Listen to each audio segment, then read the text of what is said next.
जय हिंद दोस्तों। बहुत सारे हमारे जो इन्वेस्टर हैं वो कमेंट करके ये प्रश्न पूछते हैं कि उनके पास 5 लाख रुपीस पड़े हैं और वो म्यूचुअल फंड में उसे इन्वेस्ट करना चाहते हैं। उनके पास 2 ऑप्शन है, या तो वो पहला एसआईपी के थ्रू उसमें इन्वेस्ट कर दें वो पूरा पैसा, या तो वो एक बार में मतलब कि लमसम इन्वेस्टमेंट कर दें। तो कौन-सा बेस्ट तरीका होगा इन्वेस्टमेंट करने का?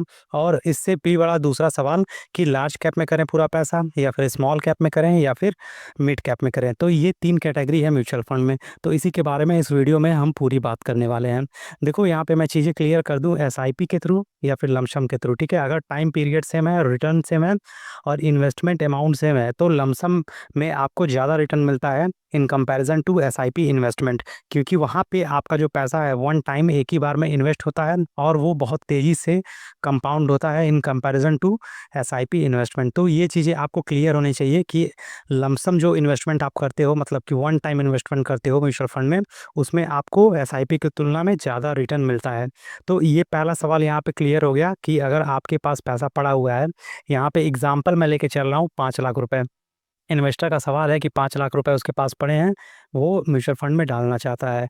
तो अगर वो वन टाइम डाल सके म्यूचुअल फंड में वो 5 लाख रुपीज़ तो लमसम कर दें। अब टाइम पीरियड के अकॉर्डिंग, चाहे 5 साल, चाहे 10 साल, चाहे 15 साल, 20 साल, 25 साल, जैसा उसका टाइम पीरियड है उसके हिसाब से, ठीक है, उसको रिटर्न मिल जाएँगे। इसके बाद हम आते हैं अपने सेकंड क्वेश्चन पे कि कहाँ पे इन्वेस्ट करें, लार्ज कैप फंड में, मिड कैप फंड में या फिर स्मॉल कैप फंड में? क्योंकि लार्ज कैप फंड की अगर बात करें तो यहाँ पे रिस्क तो बहुत कम होता है, लेकिन जो रिटर्न है वो भी कम मिलता है। वहीं मीडियम टर्म की बात करें तो यहाँ पे आपको रिटर्न अच्छा मिलता है, लेकिन जो रिस्क है वो भी ठीक-ठाक रहता है। और अगर मैं स्मॉल कैप फंड की बात करूँ तो यहाँ पे high risk and high return वाला सिस्टम होता है। तो ऐसे इन्वेस्टर जो कम रिस्क लेना चाहते हैं, ठीक है? वो सोचते हैं कि उनका जो कंपाउंडिंग है पैसे का वो कम हो लेकिन रिस्क फ्री हो, तो उनके लिए लार्ज कैप फंड बेस्ट है। अगर आपकी उम्र 40 से ऊपर है तो कोशिश कीजिए कि आप लार्ज कैप फंड में डाल दीजिए। वहीं ऐसे इन्वेस्टर जो थोड़ा-सा रिस्क लेने की क्षमता रखते हैं, मान लो आपकी उम्र 30 या 35 है या 28-25 भी है इसके पास है, तो अगर आप थोड़ा-सा रिस्क लेना चाहते हैं, तो आप मिड कैप फंड में डाल सकते हैं। यहाँ पे आपको रिटर्न आराम से 15% के आसपास मिल जाता है। एंड जो हमारा तीसरा टाइप का इन्वेस्टर है, जो कि काफ़ी एग्रेसिव है, ठीक है?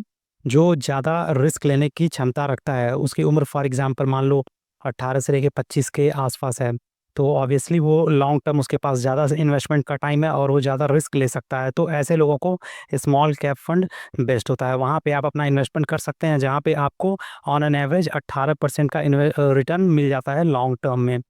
तो एक बार चलिए देखते हैं कि पहला इन्वेस्टर जिसने लार्ज कैप फंड में इन्वेस्टमेंट किया है, जिसको जो रिटर्न है वो 12% पर एनम के हिसाब से मिल रहा है। टाइम पीरियड मैंने सभी लेकर रखा है, मतलब कि 5 साल, सॉरी 5 साल नहीं, 10 साल, 15 साल, 20 साल, 25 साल, 30 साल तक।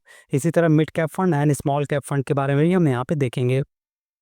तो अगर कोई इन्वेस्टर लार्ज कैप फंड चुनता है जहाँ पे low risk and low return मिलता है और रिटर्न यहाँ पे आपको लगभग 12% के हिसाब से मिल जाता है, तो 10 साल में आपका जो कुल इन्वेस्टमेंट अमाउंट होगा वो 15 लाख रुपए हो जाएगा। वहीं अगर मैं 15 साल की बात करूँ तो यह अमाउंट 27 लाख तक पहुँच जाएगा और 20 साल में यह अमाउंट होगा 48 lakh rupees and after 25 year it will be 85 lakh rupees and after 30 year it will be 1.50 crore rupees. तो आई होप यहाँ पे क्लियर हो गया होगा कि अगर आप लार्ज कैप फंड में इन्वेस्टमेंट करते हैं तो किस तरह आपका जो पैसा है वो ग्रो होगा। नेक्स्ट हम बात करते हैं मिड कैप फंड की, जहाँ पे आपको अमूमन जो रिटर्न है वो 15% के आसपास मिल जाता है, लेकिन यहाँ पे रिस्क थोड़ा सा बढ़ जाता है और रिटर्न भी थोड़ा सा बढ़ता है, मतलब कि medium risk and medium return मिलता है। तो अगर आप इन्वेस्टमेंट इसमें करते हैं तो यहाँ पे आपको 10 साल में आपका जो 5 लाख रुपीज़ है वो इंक्रीज़ होके 20 लाख रुपीज़ बन जाएगा and after 15 year it will be 40 lakh rupees and after investment of 20 year it will be 81 lakh rupees and 25 year में ये हो जाएगा 1.60 crore and after 30 year it will be 3 crore 30 lakh rupees. और वहीं मैं अगर स्मॉल कैप फंड की बात करूँ जहाँ पे high risk and high reward वाला सिस्टम होता है, मतलब जितना ज़्यादा रिस्क होगा उतना ज़्यादा आपको रिटर्न मिलेगा। यहाँ पे आप मान के चलिए कि 18% पर एनम के हिसाब से आपको रिटर्न मिल जाएगा। तो 10 साल में ये जो आपका 5 लाख रुपीज़ का इन्वेस्टेड अमाउंट है वो 26 लाख रुपीज़ हो जाएगा।